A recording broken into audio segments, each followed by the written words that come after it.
There is some void that needs to be filled.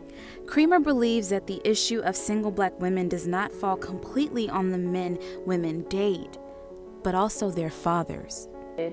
I didn't have my Black father because of incarceration. And for 9 years of my life, I didn't have my father, which were those critical periods where I was forming some type of self-concept. My mother was a lighter, fair-skinned woman who wasn't married, whereas I was a brown-skinned baby without a father. So I had some type of conflict with self-concept. Creamer thinks she, like many other women, struggle to be vulnerable due to the impact of growing up without a father.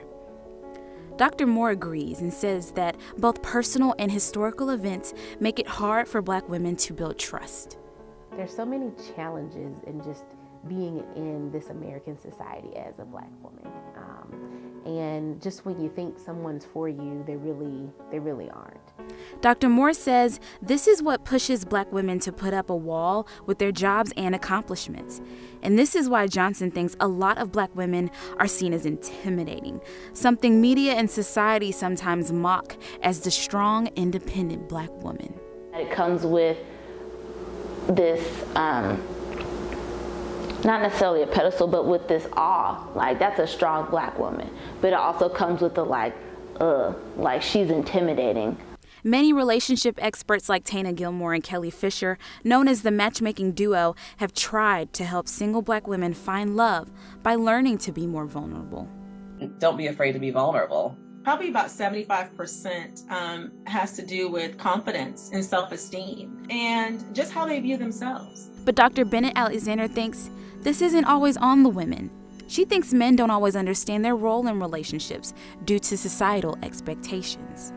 Guys think you don't need them. You really do. But the way we need you is different from the way you may think. Dr. Bennett Alexander thinks it's more than intimidation that holds men back from Black women. Sometimes she blames societal standards of beauty as another factor. White men accept that? That's a different story. That's not what they're used to. They have been taught, whether it was intentional or not, even by exclusion, they've been taught that's not your standard of beauty. Johnson thinks Black men are also primed to reject Black women, causing major gaps in interracial marriage trends. Pew Research data shows Black men are nearly twice as likely as Black women to marry outside of their race. I feel like some of it is the stigma of being a strong Black woman and some people just not being ready to deal with whatever they think that comes with. Dr. Bennett Alexander thinks the biggest impact of these societal teachings is on the Black woman's ability to love herself. If you've been taught generation after generation after generation in every conceivable way,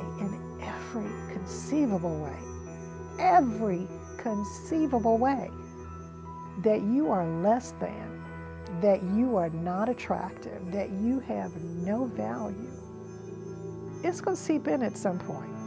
Dr. Moore says that the best way to overcome these obstacles is to face fear and choose to believe in their worth and the possibility of love.